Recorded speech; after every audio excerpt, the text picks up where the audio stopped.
இன்னைக்கு கோதுமை மாவு வச்சு அப்பம் செய்ய போகிறோம். இதை குழிப்பணி அரைக்கல்லையும் ஊற்றலாம், இட்லி தட்டில் ஊற்றி ஆவியில் வேக வச்சு எடுக்கலாம். நான் அன்னைக்கு வந்து இட்லி தட்டில் ஊற்றி வேக வச்சு எடுக்க போகிறேன். 1 கப்பு கோதுமை மாவு எடுத்துருக்கேன். நம்ம மைதா மாவும் எடுத்துக்கலாம். இதில் வந்து ஒரு 1/4 கப்பு ரவை, 1/4 கப்பு மட்டும், வறுத்தது வறுக்காதது எது வேணுமாலும் சேர்த்துக்கலாம். அப்புறம் இதில் வந்து ஏலக்காய் பொடி, ஏலக்காய் ஒரு 3 ஏலக்காய் அளவுக்கு அந்த பொடி, 1 பிஞ்சு உப்பு, அந்த ஸ்வீட்னால அந்த தூக்கி கொடுக்கறதுக்காக அது, 1 பிஞ்சு ஆப்ப சோடா, இது 3ம் கலந்தாச்சு. ஏலக்காய் தூள், உப்பு, ஆப்ப சோடா இது கலந்துட்டோம். இது ஒரு 1/4 கப்பு 1/2 கப்பு அளவுக்கு நம்ம வேணுங்கிற டேஸ்ட்டுக்கு தேங்காய் கலந்துக்கலாம். இந்த நான் கொஞ்சம் தேங்காய் மட்டும் மேலே தூவி டெக்கரேஷனுக்காக அதில் வேணும்னா வச்சுக்கலாம், இல்லாட்டினா விட்டுறலாம். முந்திரி பருப்பும் மேலே மட்டும் போடுறதுக்கு தான்.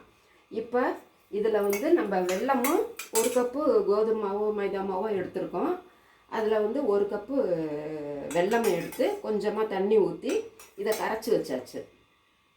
இதை கரைச்சதுக்கப்புறமேல இதை வந்து இதில் வந்து தூசி மண் இல்லாத வெல்லம் இருந்தாலும் நான் வடிகட்டிக்கிறேன். அதுக்காக தான் இது, இல்லைன்னா நேராக கூட இந்த லேசாக இருக்குது, எப்படி சுத்தமான வெல்லம்னா கூட. இதை வந்து இதை கரைச்சிக்கணும். தண்ணி வேணால் ஊற்றிக்கலாமா? வேணும்னா ஊற்றிக்கலாம். நல்லா ஒரு திக்கு டென்ஸ், இந்த இட்லி மாவு பதத்துக்கே கரைச்சிக்கணும். இந்த இப்போ வெல்லம் இது பாகு பத்தில், அதனால கொஞ்சம் பச்சை இனிப்பு கம்மியாயிடாதா? அதெல்லாம் நமக்கு வேணும்னா இன்னும் கொஞ்சம் ஜாஸ்தி கூட இனிப்பு போட்டுக்கலாம், சர்க்கரையும் போட்டுக்கலாம். சர்க்கரை கூட கொஞ்சம் போட்டுக்கிறாங்க. இது ஈஸியானது, நல்லாவும் டேஸ்ட்டாகவும் இருக்கும். இன்னும் கொஞ்சம் கூட ஊற்றணும். போதும். இதை இப்படி கலந்து ஒரு 10 நிமிஷம் ஊற வச்சிடலாம். நான் இப்போ வந்து ரவா இருக்கிறதுட்டு கொஞ்சம் ஊற்றினா நல்லா இருக்கும். ஆமாம், ஊறட்டும். ஊறட்டுமா? ஒரு 10 நிமிஷம் ஊறிச்சுன்னா போதும். அப்புறம் ஊறினதுக்கப்புறம் கூட இப்போ பாருங்க, நல்லா ஊறிடுச்சு. நல்லா எப்படி வந்துடுச்சு பாருங்க. அந்த ரவை வெள்ளையா தெரியுமே, அது மாதிரி தெரியாம இந்த வெள்ளை கலருக்கே இருக்குது. ஆமாம், இப்போ தண்ணி கொதிச்சிருச்சு, நம்ம ஊற்றிடலாம். நல்லா நெய் தடவி இருக்கேன் தட்டில். வேணும்னா இந்த சின்ன கப்புளுங்கள்ல கூட நெய் தடவி நம்ம டிசைனுக்காக வேணுமா வச்சு எடுத்து இது மேலேயே வச்சு ஆவியில் வேக வச்சு 5 நிமிஷம் வேக விடணும். போதும் 15 நிமிஷம் வேக வைக்கணுமா? ஏன்? கோதுமை மாவு ரவை இருக்குல்ல, அதனால். இப்போ அரிசி மாவுன்னா நல்லா நைஸாக அரை விட்டுறோம். அன்னைக்கு காஞ்சிபுரம் இட்லி வேக வச்ச மாதிரி. ஆமாம், அதுக்கு 20 நிமிஷம் ஆகும். போதும், ஏன் ஊற்றிட்டே இருக்கீங்க? இப்போ இதில் வந்து ஒரு 2 முந்திரி பருப்பு அதில் வச்சுட்டு அப்படி போடுங்க. அடியில் கூட வச்சுருந்துருக்கலாம்.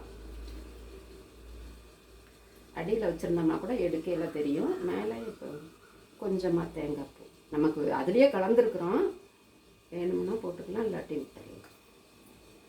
போதுமா? இப்போ தண்ணி நல்லா கொதிச்சிருச்சு. கொதிச்சதுக்கப்புறம் தான் வைக்கணும். இது மேலே இன்னும் வச்சிடலாம்ல. ஏன்? அப்போ வைக்கிறது கஷ்டம், அதனால இப்போவே ஊற்றி வச்சு. அது 3வது தட்டுன்னா கொஞ்சம் இதாக இருக்கும். இதில் போதும், ஊற்றுறோம்.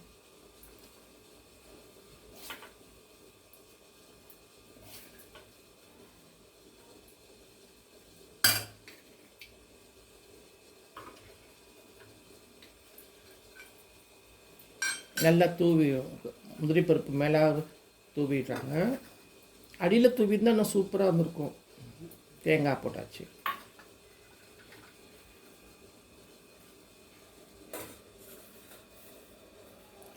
இப்போ 15 நிமிஷம் வெந்தோன்னா பார்க்கலாம்.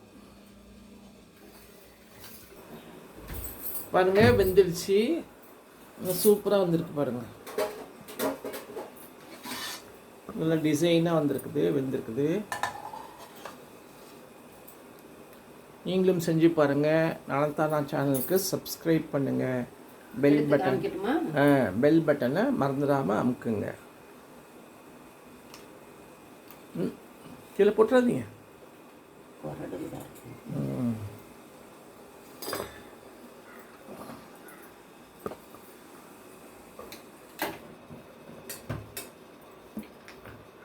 நல்லா அழகாக வந்திருக்கு ஷேப்பு. ஐ கொட்டோன்னு டக்குன்னு வந்து நெய் கூட்டினு நெய் போட்டது. சக்கு சக்குன்னு வருது.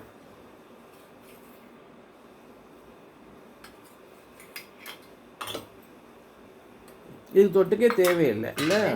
நெய் வேற இருக்கு. ஓகே, வேணும்னா நெய்யும் தொட்டுக்கலாம். நமக்கு ஸ்வீட் ஜாஸ்தியாக வேணும்னா ஸ்வீட்டும் கலந்துக்கலாம். நீங்களும் செஞ்சு பாருங்கள். நலந்தானா சேனலுக்கு சப்ஸ்கிரைப் பண்ணுங்கள், பெல் பட்டனை ப்ரெஸ் பண்ணுங்கள். அடுத்த வீடியோவில் பார்க்கலாம். தேங்க்யூ.